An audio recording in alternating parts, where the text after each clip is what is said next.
2 दिवसात 10 वाहनावर कारवाई, 30 लाख रुपयाचे दंड. आमगाव तहसील कार्यालयाची धडक कारवाई. नमस्कार, मी नरेश बोपचे, सत्यगोजाळ न्यूजमध्ये आपले स्वागत आहे.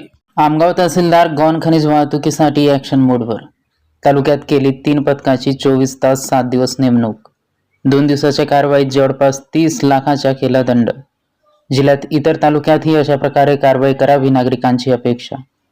गोंदिया जिल्ह्यातील आमगाव तहसीलदार कार्यालय अवैध गौण खनिज वाहतुकीच्या बाबतीत ॲक्शन मोडवर आला असून ज्या दिवशी तहसीलदाराच्या वाहन चालकाची मारहाण झाली त्यानंतर आमगाव तहसीलदार यांनी 3 पथक तयार करून या पथकामध्ये नायब तहसीलदार, तलाठी, कोतवाल यांचा समावेश करून तालुक्यातील ज्या ज्या ठिकाणी अवैध गौण खनिज वाहतूक यामध्ये रेती, मुरुम, गिट्टी आणि माती अवैध रूपाने वाहतूक केली जाते अशांवर कारवाईचे सूत्र सुरू केले असून 2 दिवसात 10 वाहनांवर कारवाई करण्यात आली आणि या धडक कारवाईमध्ये या 10 वाहन विना परवानगी गौण खनिजाची वाहतूक करीत असताना आढळले, ज्यांच्यावर जवळपास 30 लाखाचे दंड ठोठावण्यात आला आहे.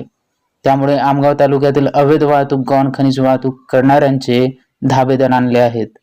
या प्रकारची कारवाई गोंदिया जिल्ह्याच्या इतर तालुक्यांमध्ये व्हावी अशी अपेक्षा नागरिक मागणी करीत आहेत आणि हे पथक 24 तास 7 दिवस कार्यरत असणार असल्याचे तहसीलदार रवींद्र होडी यांनी सांगितले आहे. त्यामुळे आता अवैध गौण खनिज वाहतूक करणाऱ्यांवर चाप बसणार आहे हे मात्र नक्की.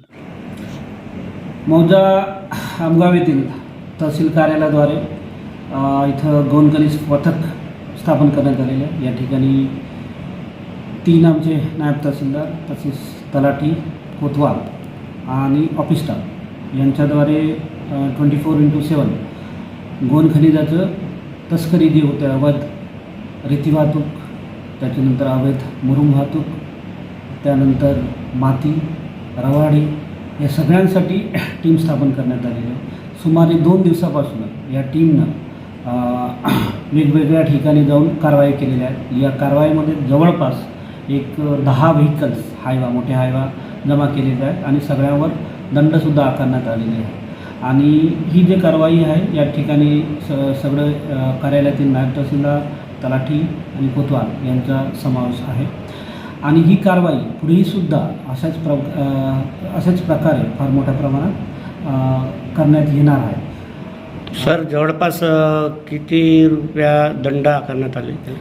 जवळपास 10 व्हेकलचा जर तुम्ही विचार केला तर एक 30 लाखाच्या आसपासमध्ये वगैरे दंड होतो. याच्यावर कारवाई. आणि सर, ते जे तुमचे ते ड्रायव्हरला मारहाण प्रकरण झालेला होता, तर त्याबद्दल त्या आरोपींना अटक झाली की काय झालं? अटक संदर्भात तर काही सांगितलं नाही.